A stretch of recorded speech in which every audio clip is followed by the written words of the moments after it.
itself is a word. The word is interesting because it's a word that comes from a pagan. Hollywood is the holy wood, and it was the wood that the magical wands were made out of in the pagan sorcery, magic. And these wands were believed that the sorcerers that possessed them could put people into trances and control them. This is part of, this is symbolic, but it's also important to understand that part of what Hollywood literally does is it puts people into trances. It's a dream state. They call it the dream machine in the United States.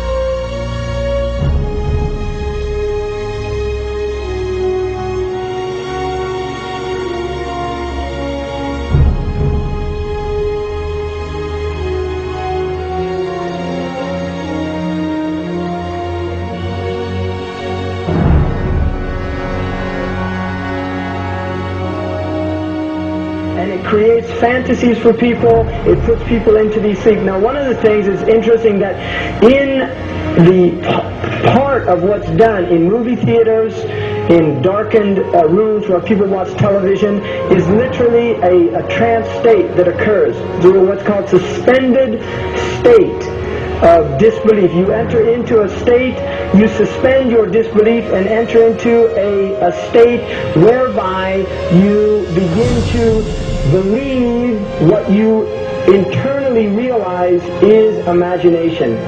It's falsehood. Films are magic. It's just magic. You go and you watch these things and people get caught up in them. People cry during films. All this catharsis that takes place in these things. Many of the films, and this is an important element in the control mechanism, is literally allow people to go and have certain type of catharsis as a purging experience. Which Aristotle talks about the necessary element. One of the necessary elements of tragedy is to create this cathartic experience. And this is why a lot of the films, especially also news and things like this is why news is very important in this culture. Everybody watches the news. They have this tragic, cathartic experience of watching the tragedies of others and then feeling safe and complacent in their own experience of the suspended state of illusory well-being. So these are very intricate and sophisticated methods. Now, I think it's dangerous, although there are elements, there's concerted efforts that take place, there's also a lot of people that have similar worldviews that aren't necessarily working together in concerted efforts.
not supposed to be up here.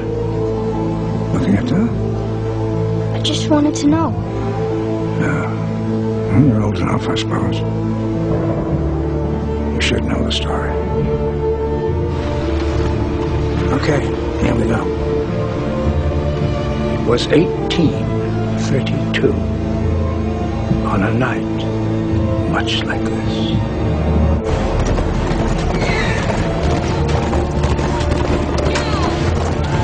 Charles Carroll was the last surviving signer of the Declaration of Independence. He was also a member of a secret society known as the Masons, and he knew he was dying.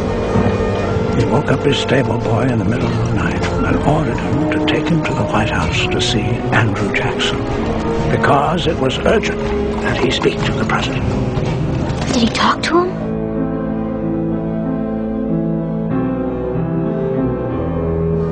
No, he never got the chance. The president wasn't there that night.